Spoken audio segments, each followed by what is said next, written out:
I am a fan of Onision's. I have watched many of his videos, and but I also noticed he has a lot of hate videos against Christians. And as far as I know, that's the only religion he has hate videos against. But that's okay.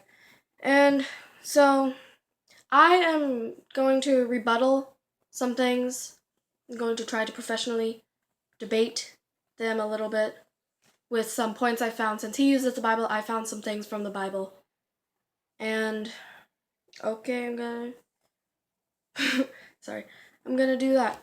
And oh yeah, I'm not necessarily mad at Onision for making Christian hate videos. I think he doesn't really just understand a lot of these things. So I'm going to try to explain them to anyone who's watching this video, and if Onision watches it, to him. Okay, so the first one, he said that praying to God sounds crazy. Well, yeah, I guess it could from that perspective. But I don't really know what any of you believe.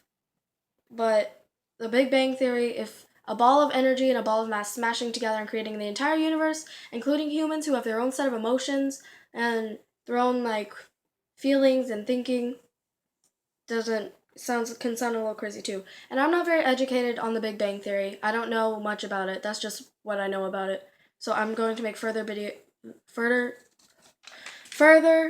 to back that up a little bit more. Alright, and the second one is killing witches is bad. Well, really, killing anybody is bad. And yes, it does say in the Bible to kill witches, but that was the Old Testament, which is before the New Covenant was made, and this was mainly for the Jews. That was their set of laws. Not the Gentiles, but the Jews. And actually, on a page previously, since this is my Bible journal, I actually have a quote from James 2:13. This is the second half of this verse. It says, "Mercy triumphs over justice." So if you ever come in contact with a witch, you're not supposed to kill her. You are supposed to, or a warlock, anyone who has sold their soul to Satan, you forgive them and pray for them, because that's what a good person does. Okay, so, oh yeah, this one kind of makes me laugh a little bit. That bacon is unclean, and because it says in the Bible that pork is unclean, and all those foods. Well, actually, that was the Old Testament, and again, that was a set of laws for the Jewish people.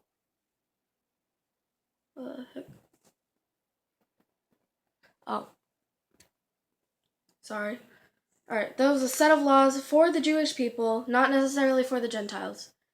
Now, and another thing is, in the New Testament, when the New Covenant was made, then I think it was I don't know what book it was. I'm going to find that out later. And I think it was the Apostle Paul. The Apostle Paul was on his way to go somewhere to meet someone, and he had a vision where all this he was lying in a field of grass, and then all these animals were around, and a blanket came down from the heavens, and it had all the unclean foods on it, and the Lord said, "Take up and eat." And he said, "I can't, for these foods are unclean." And then the Lord said, "Nothing I make is unclean." And God doesn't just do stuff. God does everything for our own good. He's not just like some cosmic killjoy that wants to get rid of all fun on planet Earth. He does everything for our good. Alright, I had to do something real quick. Alright, so I just did the bacon thing. Yeah, so all that indicated that the foods were clean, and we can now eat bacon, and I think one of them was bat meat or something. I don't know. But we can eat everything that was considered unclean. Alright, so the next one is that the Bible is homophobic. Well, you should, again, mercy triumphs over justice. You shouldn't kill a person just because of his sexual preference. You forgive them and you pray for them, because it does say in the Bible that it is a sin. But we are all born into sin, and all sins are equal. I don't remember where it says that either. I'll have to look that back up. But all sins are equal. So some people are born liars, they lie more than others. Some people are born thieving more than others, and then some people are born liking the same gender. It's still a sin, but we can overcome sin. And No, you should never kill anyone. You should never kill anyone. Ever. Oh yeah. This one also kind of makes me laugh. That long hair is bad. That was a set of rules for the Jews in that time. Not necessarily the Gentiles.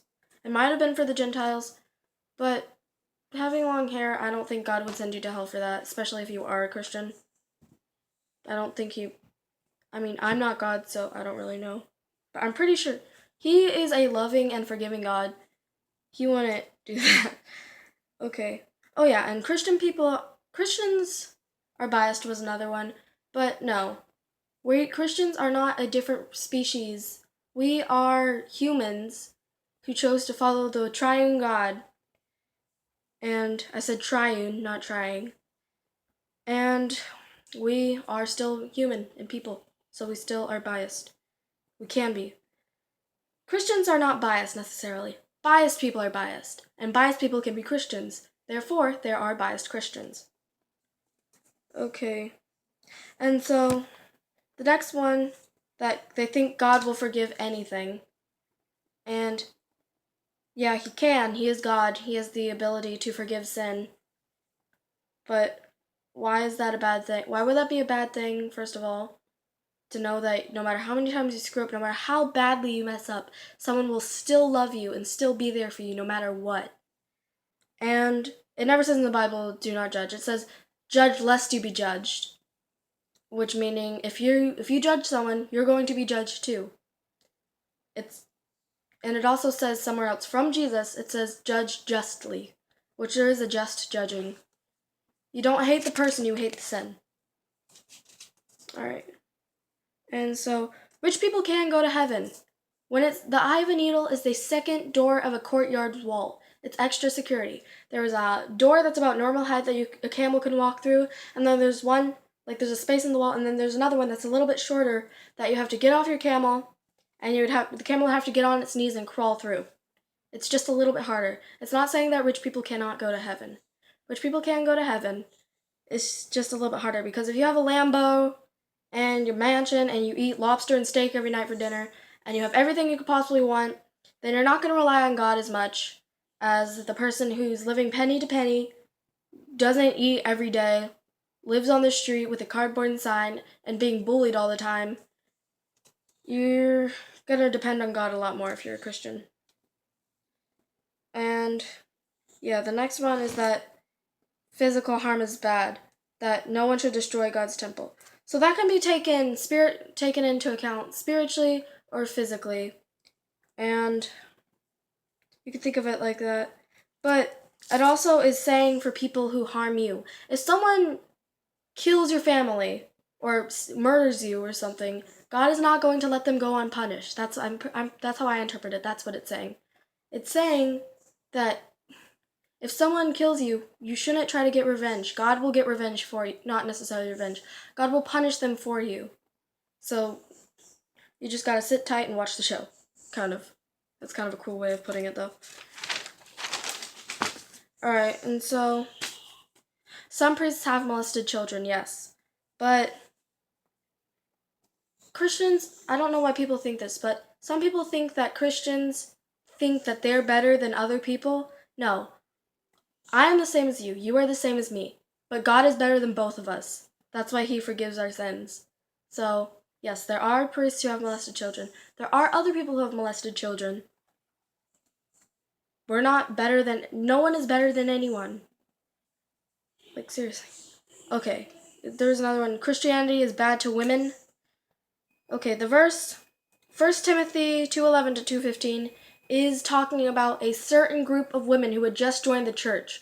They did not want them to preach in the church because they were very, very new souls. Meaning that they had just become Christians and they didn't know everything yet, so they had needed to let the men who had been members of the church a lot longer, certain men, to teach instead of them. It's not saying that. Oh yeah, and the rapist thing, again, you don't have to marry your rapist. No. It says that was a law for the Jews. That was a Jewish law. It was supposed to be punishment for the rapist. but now no rapist would ever do that, first of all. And again, that was for that time for those people. Alright, and promoting the Bible promotes slavery. Again, that was for the Jewish people. It was okay to have slaves for them. That was what was cool back then. They didn't think of it. And if you are a Christian, then you are supposed to represent, like, obeying your master. You are supposed to do that because we have to humble ourselves. You can't, every human has rights, but if you are in that situation, it would be better just to obey them if you are a Christian. Represent God, and maybe they will change their ways. Oh, well, that's all I have for this video, so I will keep making these. And if anyone has any quotes that they think for saying the Bible is evil or anything, comment them down below if anyone sees this video, and I will try to explain those too. Oh, and also tell me if you thought that my arguments were valid or not. I can make more videos to back these up further. Because again, this was off the top of my head, pretty much. Okay, so I will see you in the next video. Bye!